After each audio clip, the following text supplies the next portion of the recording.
நமக்கு ஒரு பாலகன் பிறந்தார், நமக்கு ஒரு குமாரன் கொடுக்கப்பட்டார்.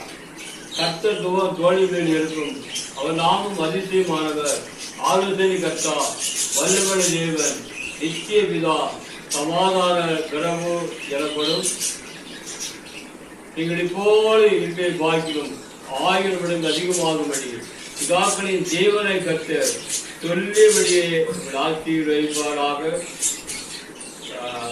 இந்த செய்தியை, இந்த நிகழ்ச்சியை கேட்டுக்கொண்டிருக்கிற அன்புள்ள சகோதரனே, சகோதரியே, இந்த ஊழியத்தை தாங்கும்படியாக உங்களிடம் கேட்டுக்கொள்கிறேன். ஊழியத்தை தாங்குங்கள்.